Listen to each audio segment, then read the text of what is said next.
Lero ndi pa 5 January 2025 chaka chatsopano ndipo pano pa Nyasa Voice Box tabwera ndi Asizwe kuchokera ku mkondo wa Angoni amene akunena kuti mfundo imene Amalawi muyigwire chaka chino cha 2025 ndiyo kuti tisinthe utsogoleri tione zina chifukwa kuti achakwera alephera kuyendetsa dziko la Malawi. Ndiye tikhale limodzi pano pa Nyasa Voice Box kuti timve kuti amkondo wa Angoni Asizwe akuti bwanji pa nkhani imene ndipo akamaliza chonde musaiwale kutiuza maganizo anu in the comment section below pano pa Nyasa Voice Box. Mona Malawi kulikonse kumene muli. Ine dzina langa ndine Sizwe. Nthawi zonse ndimalankhulira pano pa gulupu la umkondo wa Angoni. Dera limene ndimakhala ine ndi kuno ku Ntchewu. Ndimafuna ndiyankhe makamaka pa zimene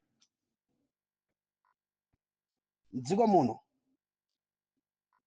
zakhala zikuchitika ndi zimene zikuchitika pakali pano. Nkhani yoyambirira imene Amalawi tikufuna tigawane mu tsiku la lero ndi kusintha kwa utsogoleri m'dziko muno chaka chino. Mutu umene tikubweretsa mu tsiku la lero ndionena kuti kusintha utsogoleri mu 2025 kuti tione zina. Ndizomvetsa chisoni ndi zochititsa manyazi kuti ife Amalawi tikutengedwa ngati zitsiru, tikutengedwa ngati anthu opanda ntchito m'dziko muno, tikutengedwa ngati zinyama ofunikira m'dziko lino kukhala chakwera ndi anthu ena amene ali m'bomamo. Zochititsa manyazi kumva kunena kuti achakwera anchotsa mkulu wa Reserve Bank chifukwa chowadzudzula ndi mmene akuonongera chuma m'dziko muno. Kodi Amalawi tikhala moyo umenewu mpaka liti? Ndizomvetsa chisoni m'dziko muno kuona mizere italiitali m'matawuni a m'dziko lino ya mafuta. Chonsecho m'dziko muno tikuti tili ndi utsogoleri umene ena akumana kuti chakwera deliver. Kodi deliver yachakwera pamenepa ndi iti? Tikunena kuti chaka chino mutu umene tikuyenda nawo ndi kusintha utsogoleri mu 2025 kuti tione zina.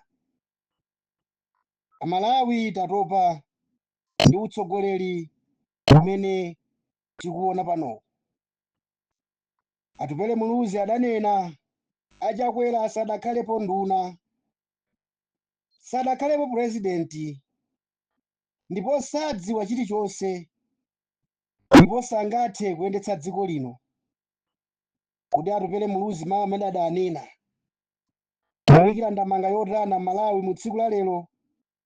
Kodi Atupele adayankhula zinthu za m'mutu zopanda ntchito? Adamdziwa bwanji chakwera pomayankhula mawu amenewa? Kodi zimene Atupele Muluzi adayankhula masiku adzanaja nzoona kapena zabodza? Yankho nkumanena kuti nzoona. Taonadi achakwera akulephera zambiri m'dziko lino. Chimene tikuchiona ife m'dziko lathu lino ndi nkhanza zimene zalowa. Chimene tachiona ndi kuphedwa mosatimvera chisoni. Chimene taona nkutibera ndalama zathu mochititsa manyazi.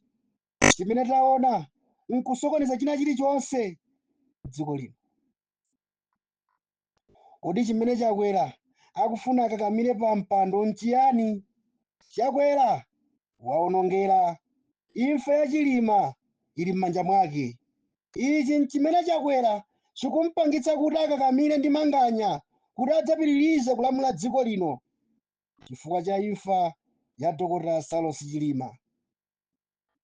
Inu Amalawi amene muli m'mizere pamenepo ya mafuta, kusakasaka mafuta, chaka chino maganizo anu ngotani? Mapulani anu ngotani? Kodi munakalembetsa? Ngati munakalembetsa mapulani anu, nzeru zanu nzotani? Kodi mupitiriza, mufuna kupitiriza kuti dziko lino tikhalebe moyo umenewu? muzimvere chisoni pamene muli pa mzere, mudzifunse kawiri katatu kuti tinkayisanji. Analiko mayi Joyce Banda, sitidaone zinthu zimenezi. Adalipo Profesa Bingu, sitidaone zinthu anga chonchi. Analipo Profesa Peter Mutharika, sitidaone mizere ya mafuta m'dziko lino. Kuti tipitiriza kukhalabe mmoyo umenewu. Koma amene mukundimvera audio yanga ine Sizwe, munakadula chiphaso chodzaponyera voti. Tikuti tisinthe utsogoleri chaka chino.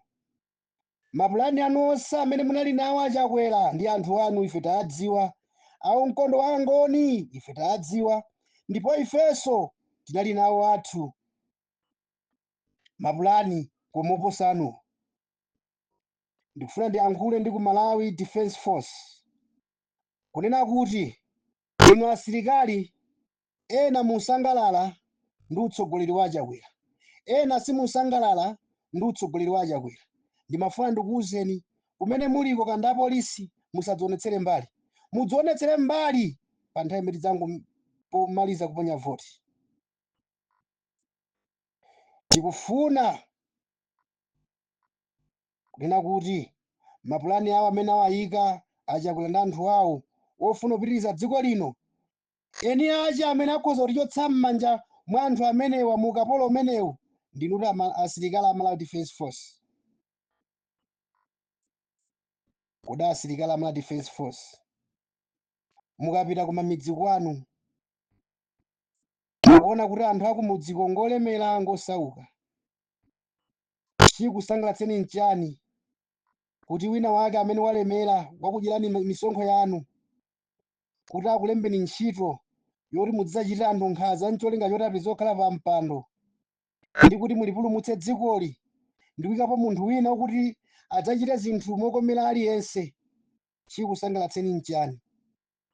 Tikudziwa ku Malawi Defense Force kuli mikumano imene akumakambirana kumbali ya chitetezo, koma kudzapereka chitetezo koma moononga ndi cholinga chakuti chakwera adzapitirize kukhala pa mpando. Tikuti ku Malawi Defense Force kuli army ya DPP, ku Malawi Defense Force kuli army ya MCP, ku Malawi Defense Force kuli army ya UDF, ku Malawi Defense Force kuli army ya UTM, ku Malawi Defense Force kuli army ya Afodi. Nonsenu ngati asilikali a opposition kumene muliko mumange chimodzi pa tsiku ili limene tikangomaliza kuponya voti. Inu ndi amene mungatipulumutse ife, koma musadzionetsere mbali. Mukudziwana, mumadziwana. Tikuti apolisi ena anu ndinu a UTM, ena anu ndinu a Afodi, ena anu ndinu a DPP, ena anu ndinu a UDF ndi zipani zina. Kodi mudzalola kuti mukakamizike, kuti mupitirizebe kumuyika pa mpando munthu amene akudyerani misonkho yanu nkumakuzunzani m'dziko lino pamodzi ndi abale anu? Tikudziwa apolisi magwira ntchito mozunzika zaka zimenezi.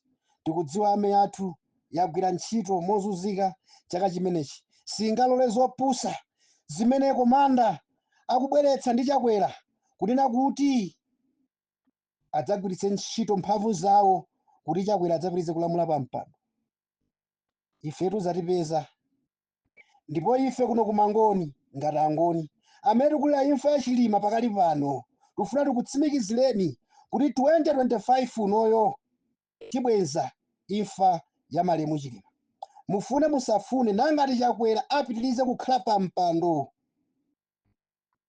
Tikuwuzana apolisi, tikuwuzana asilikali, nangati chakwera apitirize kukhala pa mpando, imfa yachilima tibwezera kuno kutchewo. Nafenso ndife owawidwa ndi imfa ya m'bale wathu Chilima, ndipo tikudziwa kuti imfa ya m'bale wathu Chilima idakhaliridwa pansi pa matako a chakwera, ndipo chakwera ndi amene akudziwa mapulani onse amene adachita ndi anzake kuti Chilima aphedwe ku chikangawa. Simungabwere nkumatiuza ife za mkulu zopanda mchere zakuntchini watadza kwanthu. kumanena kuti achakwera achilima adalibe ngakhale mmagazi, analibe malovu angakhale mkodzo pamodzi ndi azinzawo zidankaku. Mlipoti ya bwanji mwachitapo chani ngati inuyo mtsogoleri wa dziko kufufuza kuti zinthu zimene zidayenda bwanji zidakhala bwanji? Kodi mutitenga ngati ife kuno kuntcheu ndife anthu opusa, anthu ozerezeka, anthu opanda ntchito?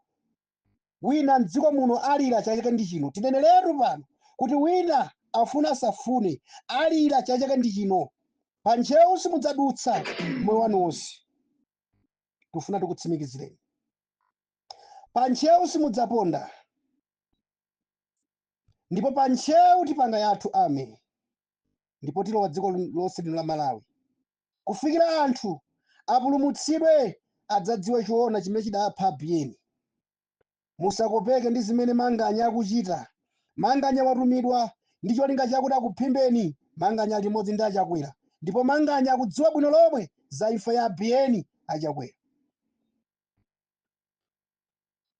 Mukudziwapo kanthu.